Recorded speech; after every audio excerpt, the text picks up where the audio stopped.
good morning. We'd just like to say thanks for joining us for Liberty Online for our brand new series. Me and Steph are going to be bringing a 3-week series called Great Expectations. There's just a handful of people in the room behind the cameras and on the sound while we can't meet together. We're looking forward when we can meet in person again. And so I'm going to get straight in. I'm going to be nice and quick today because I want to launch this series with the simple concept, and it's based off the title, as you can probably guess, is that we should have great expectations. That we should have great expectations. And perhaps you're like me at school, you perhaps read the book Great Expectations. And I actually read this book when I was very, very young. I think I was in year 5. I must have been about 10 years old, and read Great Expectations by Charles Dickens about an orphan nicknamed Pip. And I'm pretty sure, I'm not entirely sure, but I'm pretty sure we read the simplified version of it. I'm not sure I'd have read the full book at 10 years old, but I remember doing this in school at 10 years old. I remember also we'd done some Shakespeare, went and watched some plays and stuff, but I really remember reading this book. And maybe it's because I could relate to the character Pip in it, because my brother used to call me Pip. So today I want to talk about great expectations, and that we should have great expectations. And what do I mean by that? Because that can mean lots of things. But I think we should hope for great things, envisage great things, imagine them, and trust that they'll come about. Perhaps count on things, have confidence in things, have an assurance about things, having great expectation.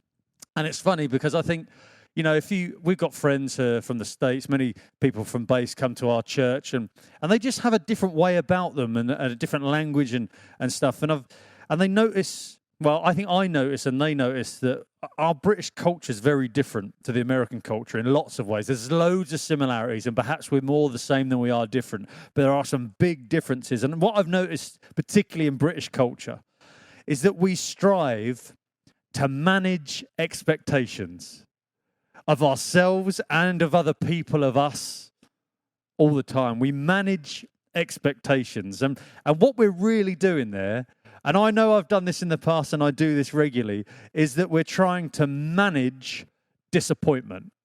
That's what we're doing. We're trying to manage disappointment. We don't want to hope for too much, because if we don't get it, we feel disappointment and we don't like that feeling. And maybe some of you thinking, we don't do that as a British nation. I think we do. I think we purposely pitch low expectations to avoid disappointment, but also so that we can enjoy some feeling of accomplishment.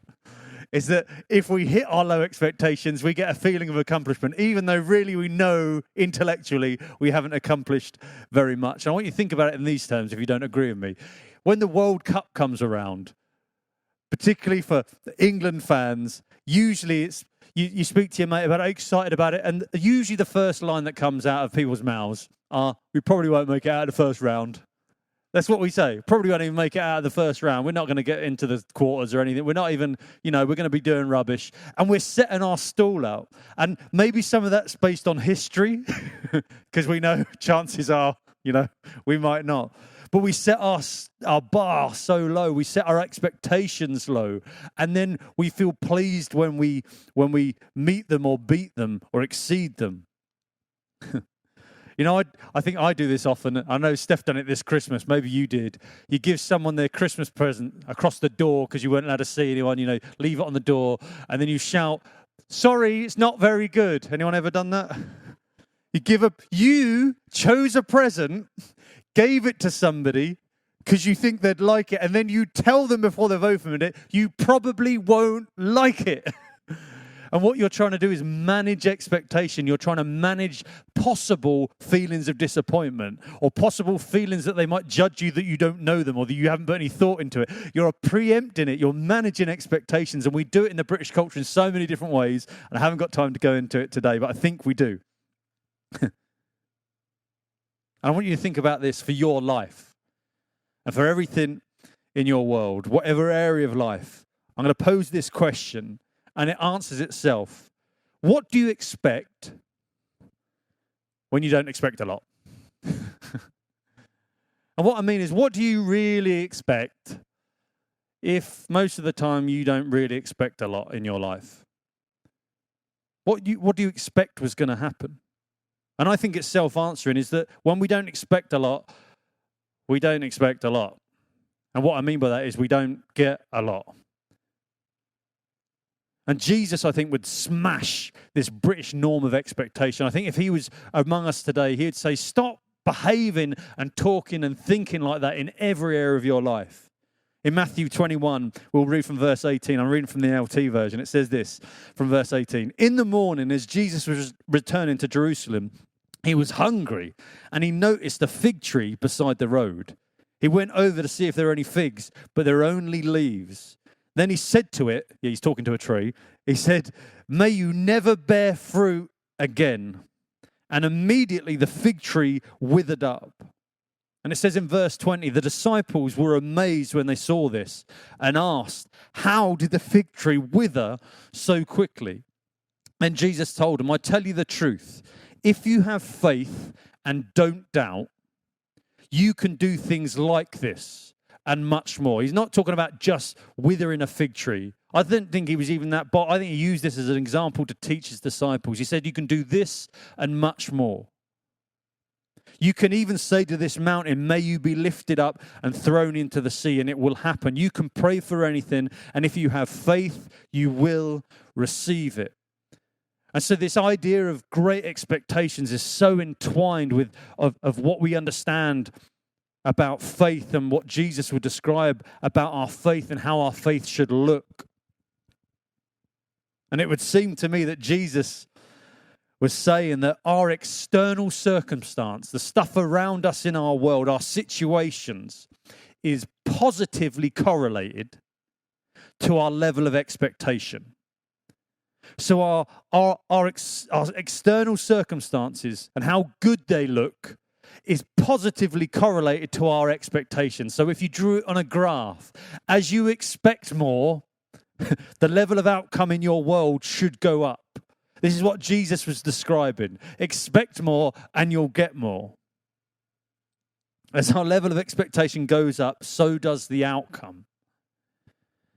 And I believe that Jesus would say that they're not just correlated. You know, it's not that just they have a relationship between one another. It's that it's causal. So if you know anything about maths or stats or anything like that, it's not just correlated. They don't just have a relationship between each other. It is causal. And that means if you have positive expectations, your outcomes will be better. And the same in the inverse. If you expect little, you'll get little. If you expect little, then expect to get little. So I want to say this. If you do not have great expectations, then do not expect anything great. And we as a British culture, I think, need to understand this because we so often limit our expectations. We so often manage them to try and manage disappointment. And we need to understand that if we don't have great expectations of our life, of our kids, of our marriage, of our workplace, of our church, for our community, then if we don't have great expectations, then we should expect never to see anything great. And so I think this is a great time of year. You know, January, we're a few weeks in, but some of you have had expectations for the year. You've had resolutions that probably by the 4th of January you'd already stopped doing. But you had expectations for the year, haven't followed through. You know, we've all done that. But I want you to think about this year of 2021 and ask yourself, what great expectations do you have for 2021, if any? What great expectations do you have for 2021? And maybe you'd argue, after 2020, I haven't got any. I'm not even going to expect anything. 2020 was so rubbish and sucky with the whole COVID stuff that I'm not expecting much out of 2021. Others of you will be the opposite and have great expectations relative to last year. But I want to say in 2021 to have great expectations instead of using 2020 as the measure. Because I think it's so easy to do that when we measure ourselves by what's gone in the past, is that we've measured that we didn't get a lot, nothing good came from it. And because of that, we're not going to expect anything great. You can think that in a relationship, because nothing good's come so far that I don't expect anything greater to come. We can do it in every area of our life when we see failure or we don't meet our expectations in the past. But I'd argue that God doesn't want your past or even your present. You know, we had great expectations for 2021 from January, and before a few days in, we're in lockdown again. And so God doesn't want us, our past or even our present, to constrain our expectations for our future. You know, I said earlier that I read that book, Great Expectations, when I was 10 years old. And when I was preparing this, I was thinking about me at 10 years old. And that was quite a long time ago now, I know. And so, but when I read that, when I was 10, I was in year 5. I remember my class teacher, my English teacher, Mrs. Young. And I can remember at the time, looking back, I can think at the time, society probably didn't have great expectation of me. That society, that generally, I don't mean my specific teachers or my parents or anything, but generally there wouldn't have been great expectations of me. There would have been no great expectations of me, especially at this time when I was reading this book, because I was young and fat. I was a big, chunky kid, growing up with a single mum, with 4 kids, on my way in the next year or so to essentially one of the worst high schools in the region with the worst results. And I was among a culture of kids who didn't really seem to have a great lot of expectation about themselves or each other or put upon them by the school system in general. And so I looked back and I was thinking, how did I get through that? How did I go on to go to university and do lots of things that perhaps weren't expected of me from other people? And I thought about it, and it's simply this. And it might be, you might think this is egotistical or overconfident, and it's not, I don't think. It's just because I had great expectations of myself. It's like I expected that I would do well. I expected that I would not be a statistic based on my life. I wouldn't, because I grew up in a broken family or went to a poor high school, that I would settle. I had great expectations for myself. And I think that paid dividends. And I don't know where it came from. I talked to my mum about it yesterday, about whether it came from her and the way she brought us up and taught us to think about ourselves and the world. But I refused to be a stat. And I know at school, and I think it helped because I was quite a big dude. I was relatively tough, even though I was friendly. I refused to go along with the crowd. I wouldn't go along with the crowd. And the culture in our school was, don't do any work. Just don't do anything. Don't expect anything. Don't expect anything of us. And it was quite a tough environment to even learn in. It really was. But I refused to go along with the crowd, and because I had expectation of my life. And like I said, I was a big lump, so that's perhaps easier for me than for other people. But my point is I want to say this, is do not let others' levels of expectation around you limit yours. Don't let other people's level of expectation around you limit yours. I don't care where it is, in your school, in your workplace, in your church, even in your household. Because that can rub off so easy when we talk to each other about our level of expectation of our lives and what God can do in our lives and our level of faith. Is don't let other people's level of expectation around us limit ours. There's a story recorded in Matthew 9, from verse 23 to 26. Someone had come and told Jesus, my child has died, my daughter's died, and come and heal her. And there was a few stories on the way, but on his way, he eventually got there. And in verse 23, it says this: when Jesus arrived at the official's home, he saw the noisy crowd and heard the funeral music. They'd already started planning that she's dead, mate. And Jesus said to him, get out. Imagine that. So often we paint Jesus as this really soft, friendly character, just full of what we'd call love and kindness. And yet he arrives and says, get out. And he said, the girl isn't dead, she's only asleep. And it says, but the crowd laughed at him because they knew she was dead. And I think Jesus is like, I'm bringing her back to life. You know, she's just having a kip from my point of view. But they laughed at him. They were showing that their level of expectation was zero. It wasn't even low, it was zero. And it says this, after the crowd was put outside. I can just imagine, you know, it paints the picture of Jesus in the temple when he's turning the tables off and whipping people out. It gives that impression that they were forcibly removed, even with just words, of saying, get out, get your low expectations away from me and out of this room. After the crowd was put outside, it says, however, Jesus went in and took the girl by the hand, and she stood up.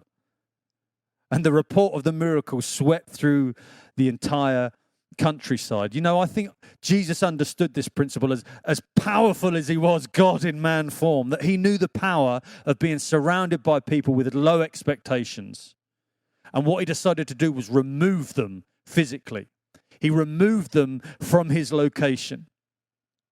And perhaps we need to do that sometimes, and that'll look very different in different situations. Perhaps we need to shut the door or send some people out of the room, or even in our own minds on some of our thoughts. Maybe we need to make them leave the room on some of our memories. Maybe we need to shut the door on 2020,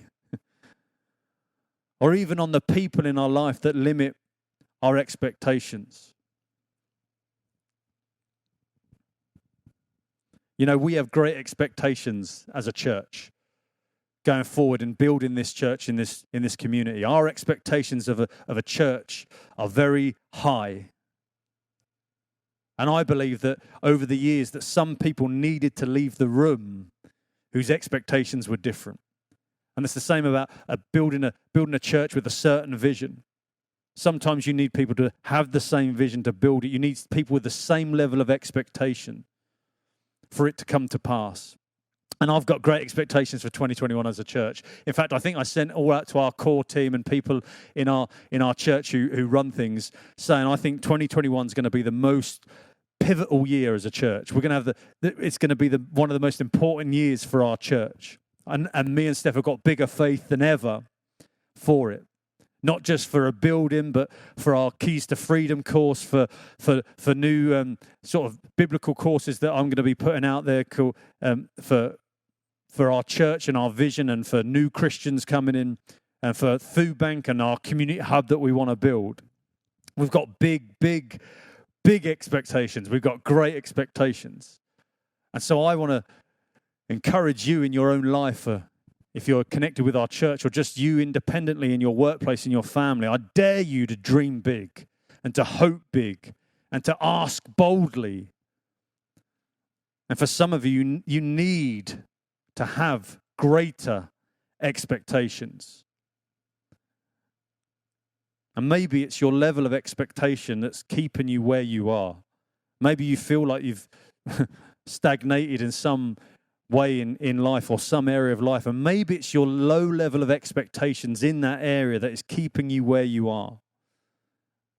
And so to wrap up this first week, I want to encourage you to have great expectations. Amen. And we'll pick this up next week when we talk about the notion of expecting great delays. So we'll see you next Sunday on Liberty Online. Thank you.